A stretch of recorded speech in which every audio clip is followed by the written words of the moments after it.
So you're ready to install Linux permanently? Maybe you're getting rid of Windows once and for all?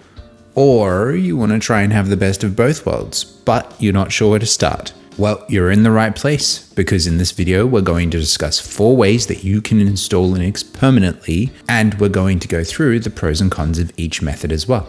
So let's get started. The first way to install Linux permanently is to completely wipe Windows. This means that when you turn on your computer, it will boot directly into Linux, and there will be no Windows install anywhere else on the system. Linux is now the main operating system. This is the most simple method out of everything we're going to discuss today, but it's also the most permanent, meaning that if you need Windows for any other reason or any other purpose, you won't be able to do anything on this computer with Windows without reinstalling it. You'd either need to reinstall it or you'd need to use another computer with Windows. So this is for the people who are ready to dump Windows completely, utterly, and never want to look back. I fall into this category. This is what I've done with all of the computers that I personally manage, except the MacBooks. The MacBooks still have Mac OS on them. I have no need to change them. But for all the computers that were previously running Windows, it's gone, never coming back. I still haven't found a single program that only works on Windows that I need while using Linux. And that's normally the first hiccup that people come across, which we discussed in the very first video I made, where I encouraged making a list of all the programs you need to see just how far away you are from actually switching away from Windows. But if you're in the camp of people who really want to get away from Windows, but you have just those 1 or 2 programs that you absolutely need and you know for a fact they don't work on Linux, then stick around, because we're going to discuss other methods that don't involve getting rid of Windows entirely. And just a side note, if those programs that you absolutely need above all else are also from other big tech giants like Google, then I would also suggest perhaps maybe looking into alternatives to those programs, because relying on any big tech company for anything, it's not great. Would be nice to have alternatives at least. So let's discuss the second method. It's called dual booting. For this method, we're going to use 1 computer, but we're going to have 2 or more operating systems. I'm assuming the first operating system is Windows. So what you'd need inside your computer is another SSD. If you only have another spare hard drive lying around, then the comparison isn't going to be fair, because if you put Linux on the hard drive and you have Windows on the SSD, you're going to think Linux is slow when it's not. So in this method, the default boot drive would probably be Windows if you're installing Linux after the fact, but they can be switched around. So if you have Windows as the default, then you can have Linux as the secondary option. And as we discussed in our Try Before You Buy video, you would just enter the BIOS on startup and switch a boot override to go over to your Linux SSD. This could also work in the reverse, but we'll discuss why that might be a little iffy in a few moments. For now, I want to address the biggest problem with this method, and that's Windows. You might think, well, what can Windows do if I don't boot into Windows? Well, that's the problem. Microsoft broke dual booting a while back. Accidentally, I might add, accidentally broke dual booting, just as Linux was getting a little bit more popular. And even after they knew about the problem, it took them 9 months to fix. 9 months to fix dual booting. So if you're in this situation where you think I'll bounce back and forth between 2 SSDs, one with Linux, one with Windows, Microsoft can still interfere, which is a little bit preposterous. They shouldn't be doing that sort of stuff, but they do.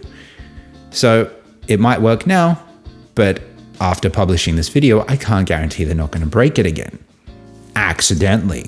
But now let's rewind back to when I said there might be another issue. That is the human element. See, we're creatures of comfort for the most part. People tend to gravitate towards their comfort zones. When you have Windows installed and you're new to Linux and Windows is your main boot drive and you haven't switched them around, you're probably just going to keep going to Windows, especially after you've come home from maybe a long day at work or school or college or wherever, and you're just like, I just want to play some games and watch some YouTube and just chill. You're not going to really think to boot into Linux. It'll become one of those I'll do it one day things, which, by the way, getting to the dual boot process is already great, but I've seen this happen before, and it just means that you're going to keep falling back on Windows, which is what we want to avoid. So that's why I wouldn't necessarily recommend this method unless you're going to switch the boot priority in your BIOS so you boot into Linux and only go to Windows when you absolutely need it. So now for a third method, and this is for people with multiple computers. It seems pretty simple when I say it that way. You just install Linux on one computer and Windows on another. However, another caveat here. If you're going to install Linux permanently on an old barely working PC and you actually mean to daily drive this other PC, you're probably not going to use it either, because you're going to have a horrible experience compared to the faster, more impressive and newer PC, which means that you'll have a rotten opinion of Linux, thinking it's slow when it's actually just the computer. Another side note here, installing Linux on old computers is actually a great way to give them a second wind and a second lease on life. So I highly recommend that. But if you're trying to do an apples to apples comparison and actually compare them, then this is only good for a trial method to see what Linux is like, trying distros similar to our try before you buy, except a few more steps. So if the plan is eventually to install Linux on the main PC, and this is just a try before you buy, then go for it. That should work. But if you genuinely want to compare them together, an old PC is just not going to cut it. And similarly, the fourth option is for people with only one computer. Here, we're not going to install Linux on another computer, but inside our existing computer, inside what we call a virtual machine or a VM. This is essentially a computer within a computer. And this, in my opinion, is probably the closest thing we have to a best of both worlds. Especially if you just want to try Linux distros until you find the right one, then this will work. However, the issue is similar to what we discussed before. You need enough resources in your computer to be able to create the virtual machine and run it. If you create a very small virtual machine, you only allocate a minimum amount of CPU cores to it and minimum amount of RAM, then you're going to have a horrible experience running Linux. It's still better than Windows in the same virtual machine, but if you're trying to compare, it's not going to work out and you're going to think Linux is slow, when it's not. It's actually faster than Windows in a lot of applications and games, because there's less overhead because Windows comes with a lot of baggage. So if you're going to do this, check the minimum requirements for the distro you want to try it with. Minimum requirements are normally on the download page, so just make sure you're allocating enough. And if they have recommended requirements, try that as well. But how is this the most ideal scenario? Well, it's when you do it the other way around.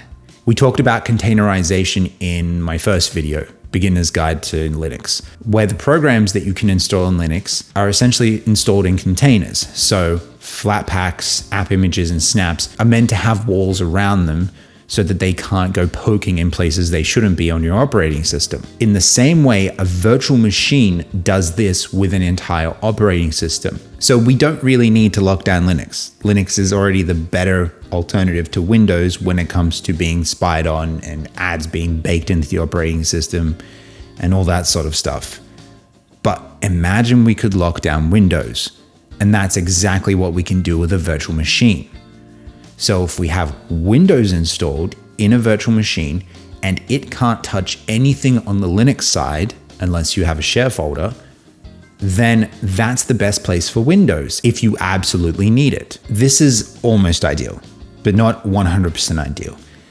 And that's because when it comes to virtual machines, we're almost there for running a virtual machine almost as powerful as the host machine.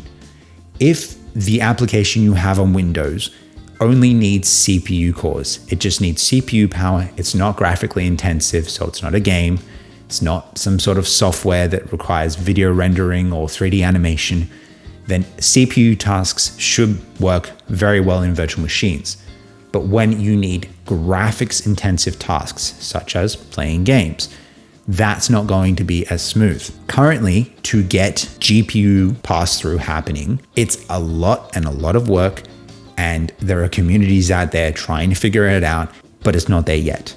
So if you are installing Windows in a virtual machine just to play that one game that doesn't work on Linux, maybe because of anti-cheat, then this method might not work for you. In an ideal scenario, we would have Windows passed through to the CPU, passed through to the GPU, and locked down for everything else.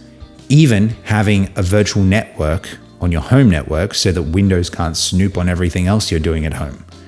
That would be ideal if you can't get rid of Windows yet. So those are the 4 methods for installing Linux on your PC more permanently than we discussed in our Try Before You Buy video. In a future video, the plan is to show you the install process of each individual distribution from start to finish, from downloading the distribution from their website to installing it, and to compare it to Windows to see how many pop-ups we get, see how many ads we get, see how easy it is from a beginner's perspective to leave Windows and try another operating system. However, if you're watching this video before I've uploaded that next one, then the previous video I made, Try Before You Buy, has similar aspects to what we're going to discuss there, mainly creating the USB we need to boot Linux.